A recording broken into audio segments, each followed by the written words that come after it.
All right. What is going on, everybody? Welcome back to another day of SaberSim's DFS office hours. Today is Monday, October 28th of 2024. And looking ahead here, we have Monday night football between the Giants and the Steelers. We have some NBA today. I believe we have some NHL today.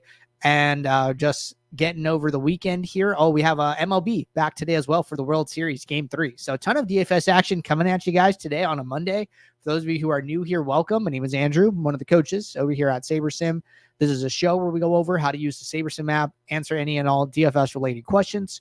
Get your questions in one of three ways here. First off, send us an email, support@sabersim.com. Second, post it live in the YouTube chat.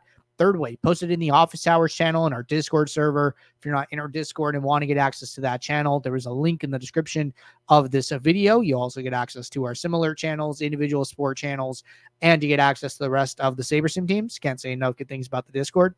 With that said, we do this show Monday through Friday, 4 p.m. Eastern. We do this show on Saturdays at 12:30 p.m. Eastern.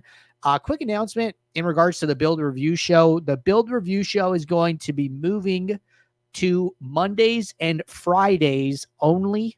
We are not going to do the show Tuesday, Wednesday, Thursday. It is still going to be at the same time, but it is only going to be 2 times a week and not 5. So I'll be making an announcement in the Discord as well. I'll mention it on today's show too. So we have Build Review today.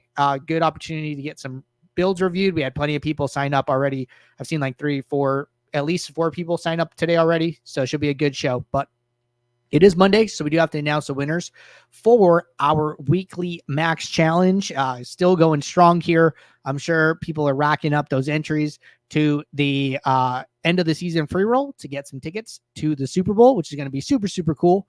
Now, for this week's winners, go down to our prizes, and we got to announce our top finisher and who is going to win tickets to next week's free roll. So our top finisher of the week was Seminole DFS.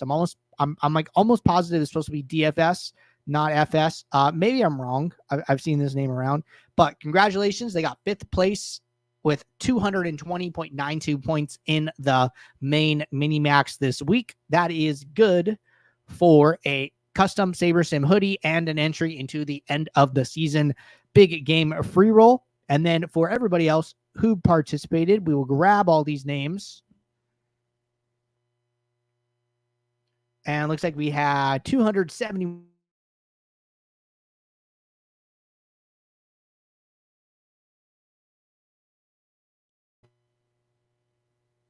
Let's see who's going to be our random entrant winner to win free entry into next week's mini-max contest. So got all these names in here.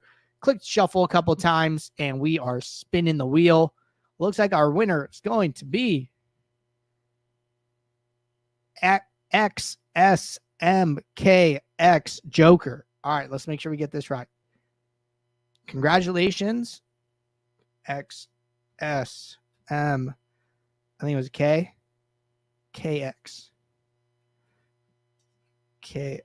Joker. All right, got that in there. Congratulations to our winners. Appreciate you guys continuing to participate each and every week. Our team will reach out to you guys to let you know about claiming your prizes and get you your rewards. So another strong week, 8 weeks down, and we are almost halfway through the NFL season here. So fun. All right. With that said, let's get SaberSim up and let's jump into some questions. I got some questions queued up for us already. And then after we get through those, we will jump over to the live YouTube chat and go from there. All right. SaberSim's up. First question.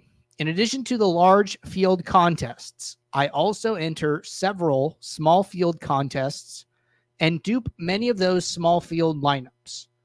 When I late swap, does it de-dupe those lineups and make all unique lineups, or does it maintain the duped lineups? If it does de-dupe them, is there a way to maintain the duped lineups I create? Okay, so in the normal version of SaberSim, it does do what you're saying. It does leave that. It does create a new individual unique lineup. So even if you have one lineup in 5 single entries, it's going to give you 5 brand new lineups that aren't the same. this does change in the new late swap update that we are doing on beta. Basically, the way late swap is now, you're going to see that it only has one sorting metric, which is just late swap and it's grayed out. Well, in the new one, we have two. It's late swap best and then late swap unique. So late swap unique would be what we have now with the new name. And then late swap best would be the ability to keep the best version of a single lineup in every contest. So if one lineup is in 5 contests and then you late swap best, well, guess what? That new updated version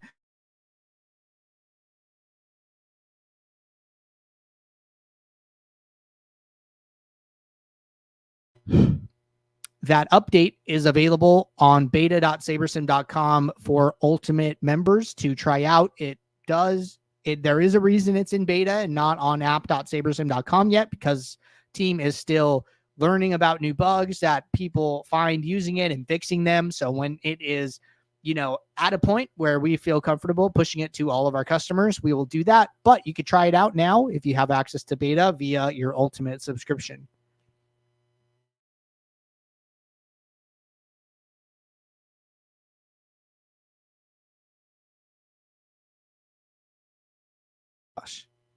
Can you show how to filter out dupes over what? Okay, maybe I'm like reading this wrong. Over blank. Okay, so filter out dupes over blank. And 2, can you show where we can see our lineup pre and post late swap? When I late swap, I don't see anything. PS, looks like this is a known bug, and that is why I'm not seeing the lineups. Thanks. Okay, so that was probably added after. So let's start with 1. Can you show how to filter out dupes over X? Yes, absolutely. So let's say we take a contest, right? And, let's say your contest has 10,000 people. Well, maybe you don't want to dupe. You don't want to play lineups that are duped more than 10 times, right? You just pick 10. So what you do is this geometric mean formula, and where you do your number of dupes that you want, which we said was 10. You divide it by the number of entries in the contest, which we said was 10,000. You put that in parentheses here.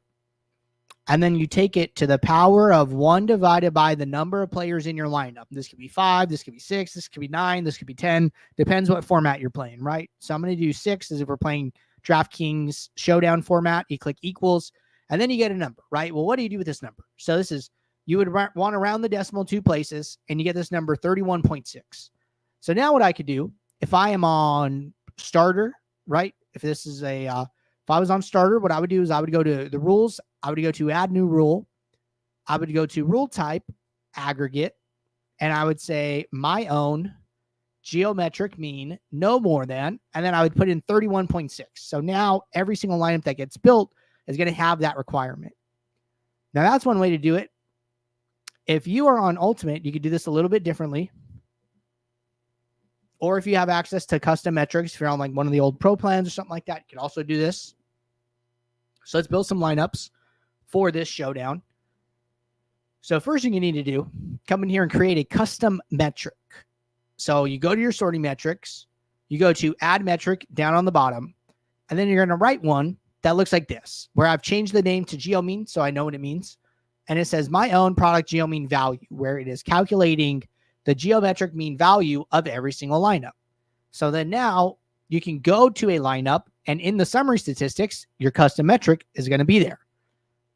Once that's done, you go to your lineup filters, and then you're going to write a filter that says show lineups with geomean less than X. And then X would be your 31.6. So then I would come in here, I would put in 31.6.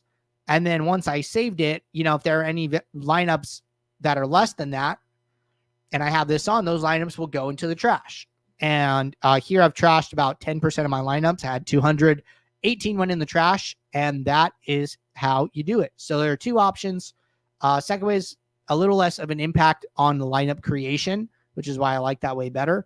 But if you don't have access to custom metrics, you can always do it as a rule. That is okay too.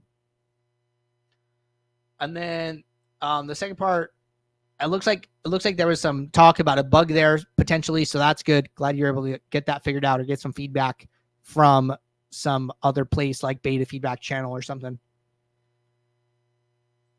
All right, next question. I'm in a weekly 20-person highly competitive tournament each week.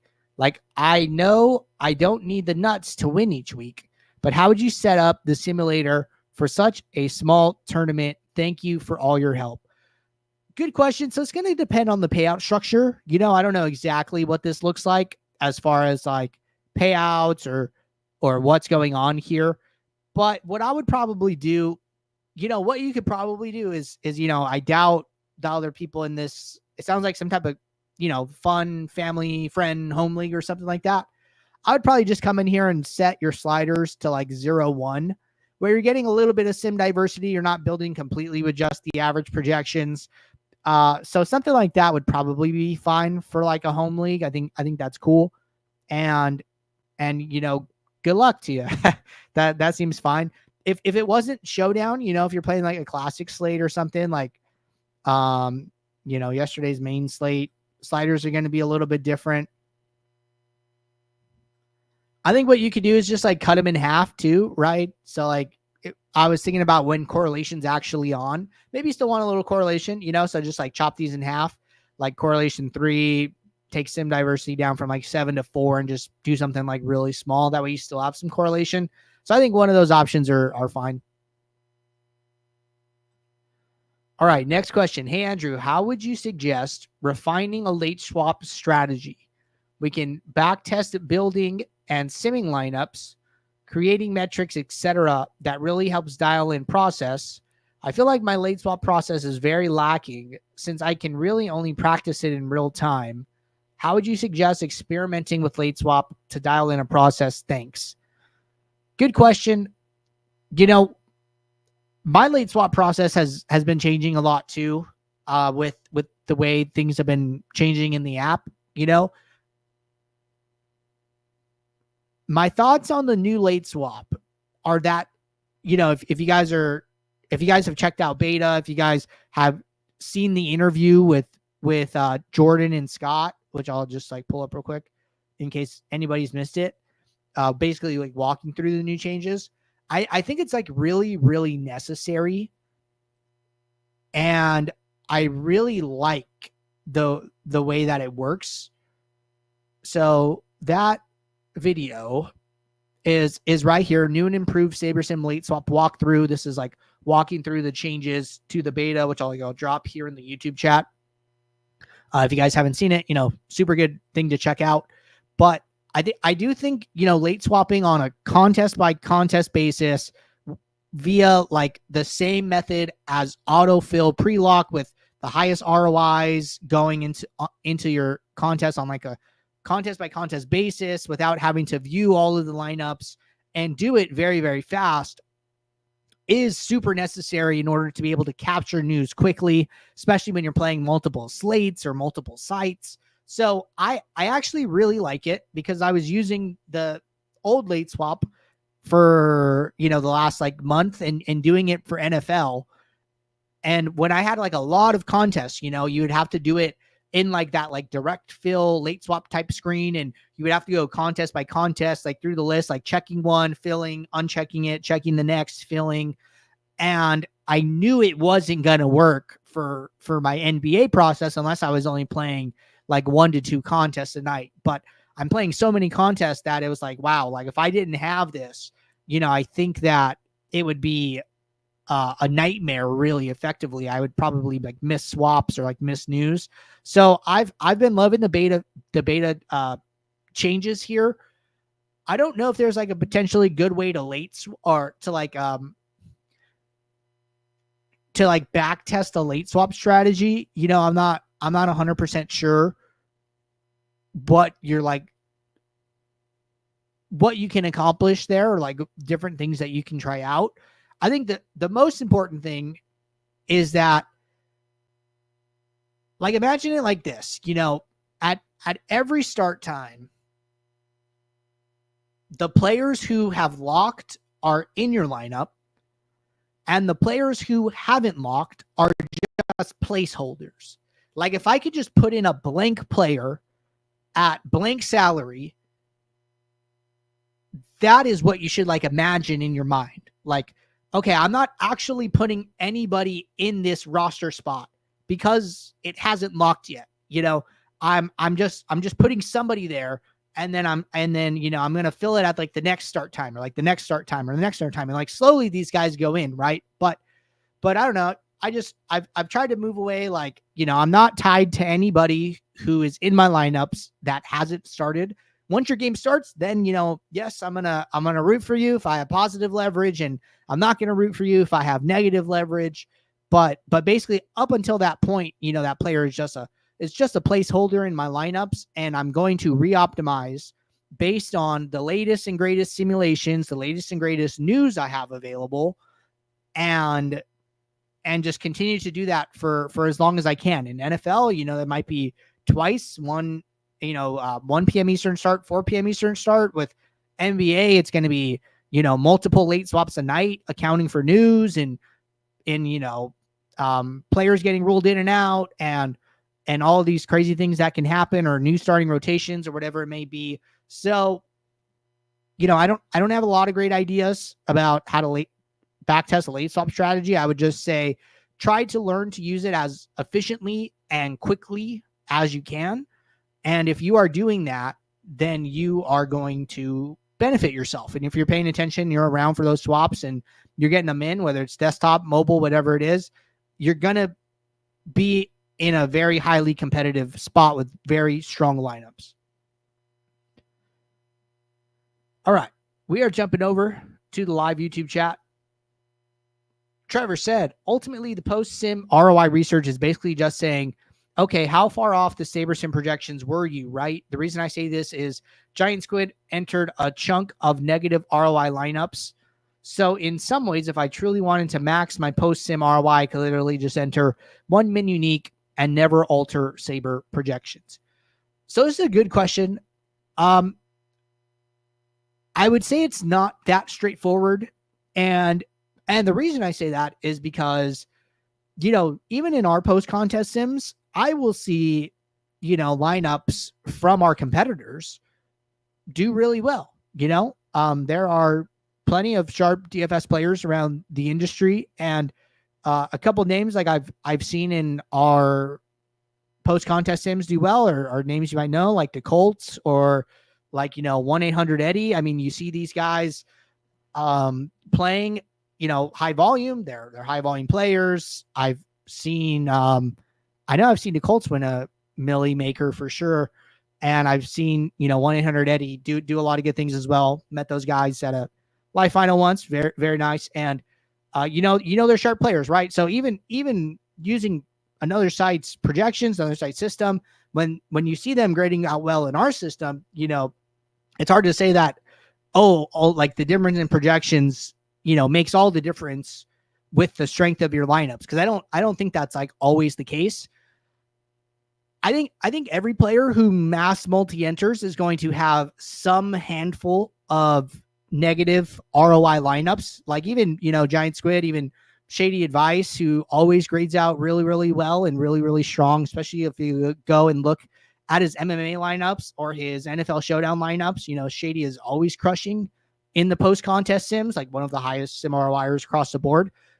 And if you were to go and look at, you know, every single one of his 150, there are going to be negative ROI lineups in there. And sometimes you get unlucky, you know, you get duped more than you thought you would, or this or that. But that's why, you know, it's better to look at it as a whole. You know, Shady's looking at it, and it's like, okay, like across my 150, how did I do in total, rather than micro analyzing every single lineup from his 150, because that's obviously like a lot of lineups and a lot of work, and he's playing so many contests, right? So I think that projections do have an impact, but I think that even if you're altering projections, you could still grade out well if you are submitting good, strong lineups.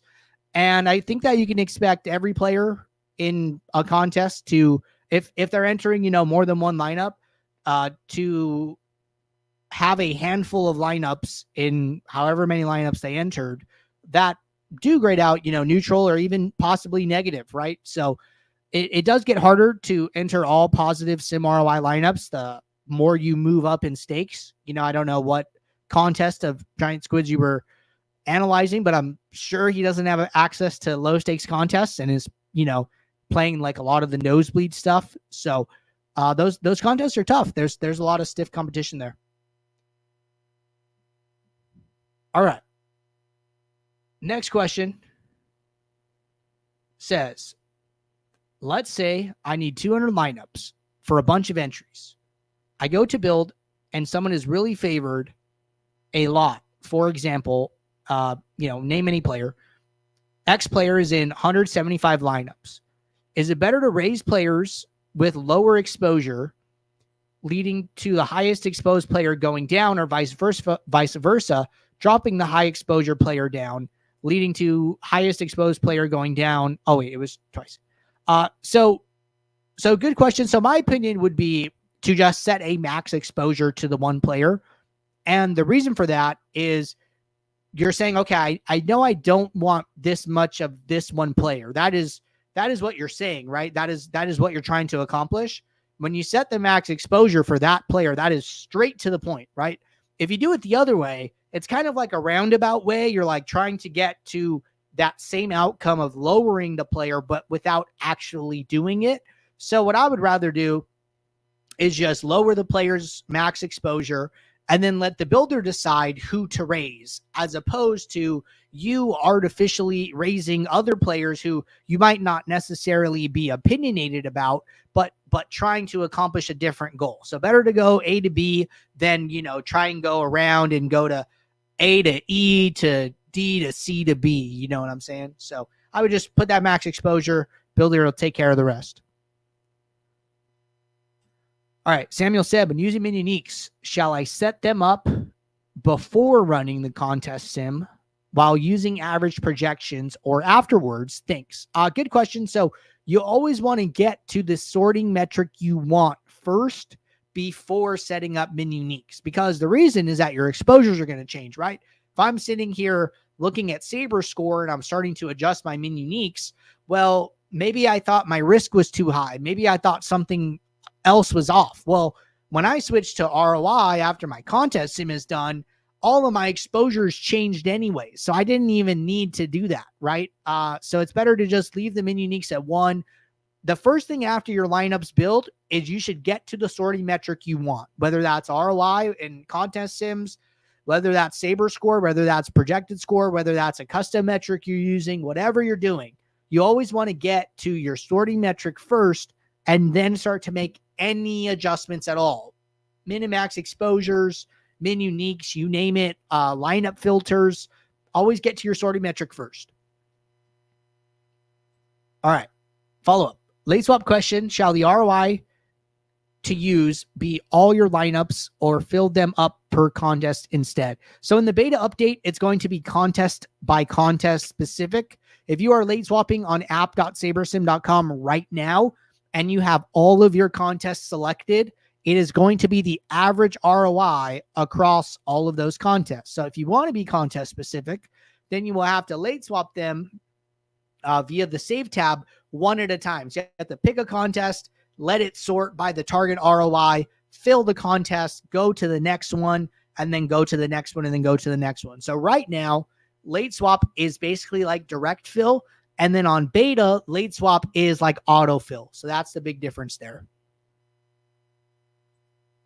One more from Samuel. To add about the negative ROI question, how negative will you go even lineups are graded out with minimal adjustments? Thanks. I will only play lineups that are positive ROI. I always have a positive ROI custom metric, or I'm sorry, lineup filter active. And from there,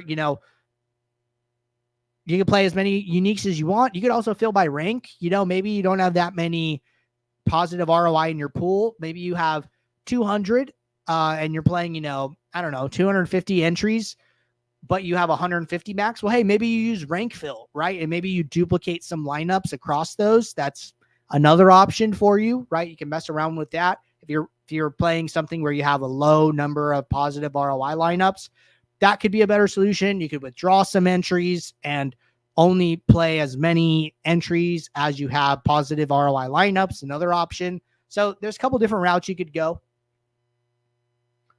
Ozone said, how do you see how you did with the post sim ROI? Good question. So you go back to a past contest.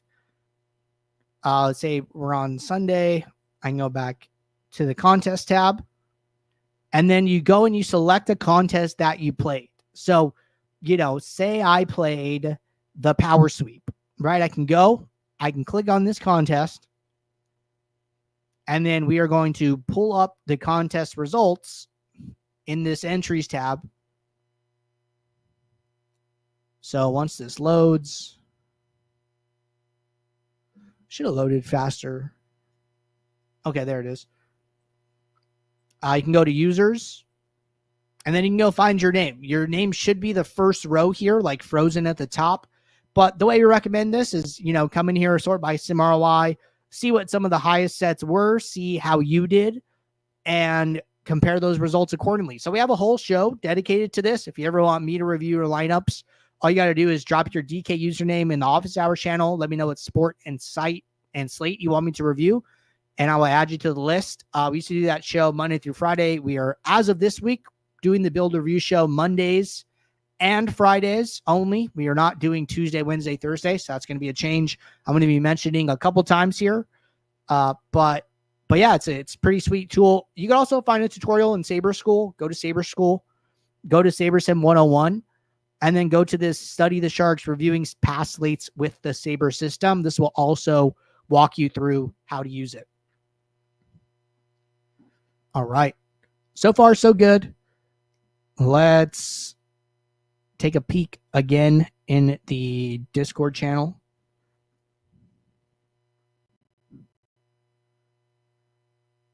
All right. So we got 2 more questions here. Let's get these up.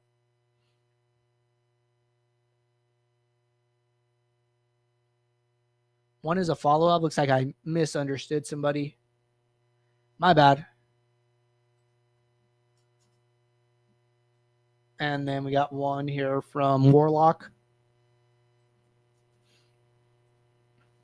All right. Follow-up. I should have been more clear. I meant asking it to hide lineups with a dupe higher than 2. Okay, so this is contest sim question.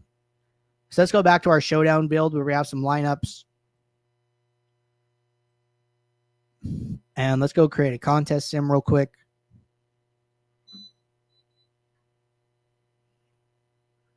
So say we're doing a contest sim for the flagship. Let's run this real quick.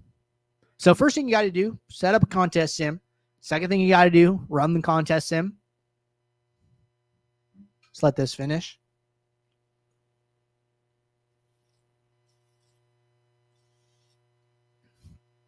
All right, contest sim is done. So then what I would do, I would go to my filters. I would go make one. And I want it to say, show lineups with, you go down to this contest sim drop down. You go to the contest sim you ran. If you have an entries file, you could use Target. I don't have an entries file, so I'm just going to use the custom one I made. I would say dupes less than, and then if you said higher than 2, so that would mean to me that you're okay with 2 and you don't want 3. So then I would say dupes less than 3, and then I would click save. Now I had 103 lineups go in the trash, 97 lineups in my pool.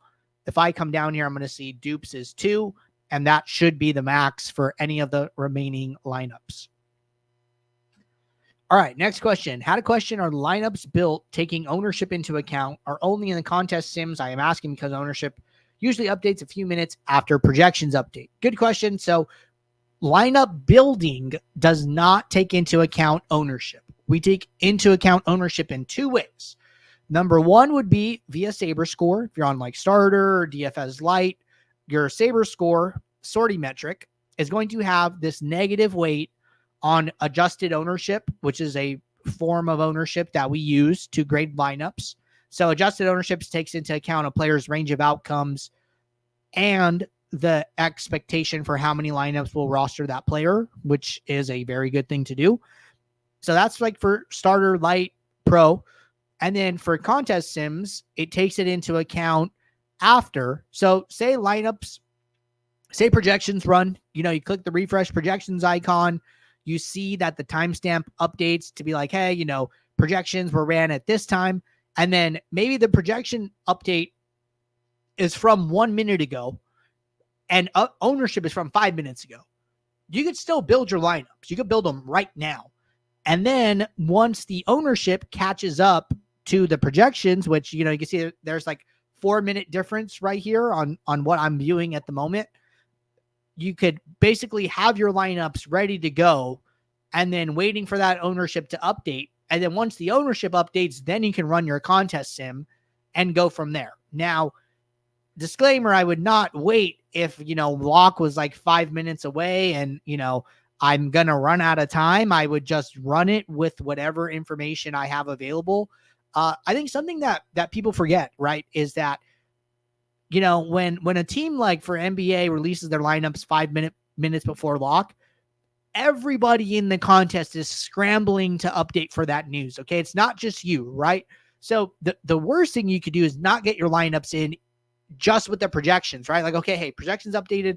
Let's get these lineups in. Oh, I didn't get my contest sim in. Well, guess what? Everybody's under the same time constraint, right? So it is better to get as much of the update in as you can, or account for the update as much as possible without missing lock, than to try and account for everything and end up missing it, right? So just no matter what, get your lineups in with as much information updated as you possibly had, and just roll with it. That's part of the game. But if you do have the time, you can wait for the ownership to update and then run the lineups. So one of those two versions will be fine.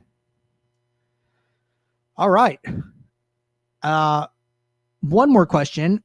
Somebody asked, best way to find the ideal correlation and sim diversity settings now. So we are taking in, let me rewind.